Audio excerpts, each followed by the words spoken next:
Sai, I wanted to ask you, in your memoir, you have several chapters devoted to your period at the New York Times. And one of the most interesting to me was your account of the relationship of Henry Kissinger to key people at the Times, like Abe Rosenthal, and how he fed stories to the Times. And to talk about that. Well, I'm hired in '72 by Rosenthal.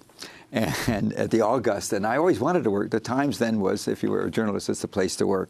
It still is. It's still a great newspaper. I hate the coverage of Trump. I wish they'd get off the tweets and do the kind of stuff that they're doing now. That story was there 2 months ago. Come on. You missed it. Migrants on the border. No, and Yemen, they're missing it. I mean, they're doing some stuff on it, but it's really, the American role is so much deeper than they know. Anyway, I keep on coming back to it. Tune into Democracy I joined Now. the Times, and I'm just minding my business. I get a place. I was sort of the commie reporter. I hired May 1st. I was sent to see late October. I went to the North Vietnamese delegation in Paris and wrote stories. Within a week or 10 days of being in the New York Times, I'm interviewing Madame Binh, this marvelous woman that headed the National Liberation Front. I went back to Vietnam a few years ago and had a long coffee with her at 89, as sharp as ever. I mean, this amazing, beautiful, dark-haired, everywhere she went in Paris, women applauded her. A leading, just amazing woman. Anyway, so I get back to the Washington Bureau, and I'm just randomly giving a seat next to a guy who did foreign policy. And I'm minding my business, and every day at 5 o'clock, the secretary to the bureau chief would walk out, and the reporter was Bernie Gertzman, who was a very competent professional journalist. And she would say, Max Frankel was the bureau chief. She would say, Max is done. Henry's called, and we're coming to you now. And then the next thing you know, Bernie would take notes. He would laugh and talk to Kissinger, and then he would write a story.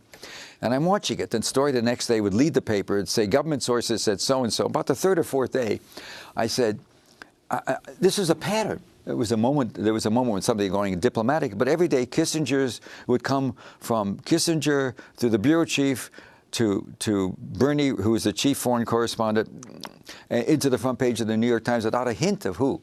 I mean, everybody sort of knew it was Kissinger. And so I asked him about the third or fourth day, and he's a very straightforward guy. I said, Bernie, do you ever talk to Mel Laird? If you remember, I had a relationship, and I knew Mel was against some of the policies. You ever talk to Secretary of State or Bill Rogers, who I didn't know, the Secretary, but Rogers was State, and Laird was Secretary of Defense. And he said, oh, no, he said, if we did that, Henry wouldn't talk to us.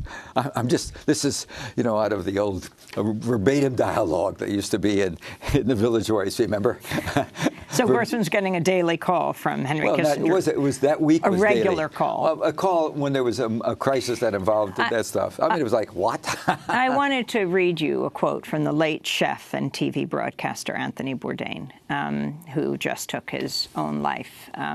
He was talking about Henry Kissinger. He wrote in his 2001 book, A Cook's Tour, quote, once you've been to Cambodia, you'll never stop wanting to beat Henry Kissinger to death with your bare hands. You'll never again be able to open a newspaper and read about that treacherous, prevaricating, murderous scumbag sitting down for a nice chat with Charlie Rose or attending some black tie affair with a new glossy magazine without choking. Witness what Henry did in Cambodia, the fruits of his genius for statesmanship, and you'll never understand why he's not sitting in the dock at The Hague next to Milosevic. Wow. That was Anthony Bourdain, who just killed himself last week. I did not know that quote. The only thing I remember is I wrote this long book about Kissinger, which we talked about at length on this show, and somebody called it an indictment or a bill of attainder. And I remember the next year at the White House Correspondents' Dinner, to which no rational journalist should go to, celebrating the president. It's not our job. It's not our job. And by the way, my complaint with the New York Times was we shouldn't recognize America. We're not America First. We're an international newspaper. Why the America First focus? But that's a more subtle issue. And everybody would want Kissinger even the next year at their table.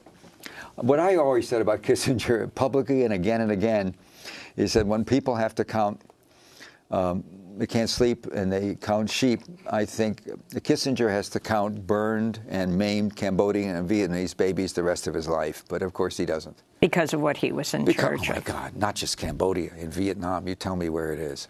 I mean, come on. I mean, we're talking about this is, in any other society, he would be in the dock. He'd be right there. He's absolutely right, in The Hague with Milosevic. War crimes. These are war crimes that were going on. And the Christmas bombing, when there was a peace settlement and Nixon wanted more, he was afraid Nixon's just he wanted to shore up his support, and Middle America, I guess they called it. So they do a Christmas bombing that has nothing to do with the peace process. Come on, what is that? That's just murder.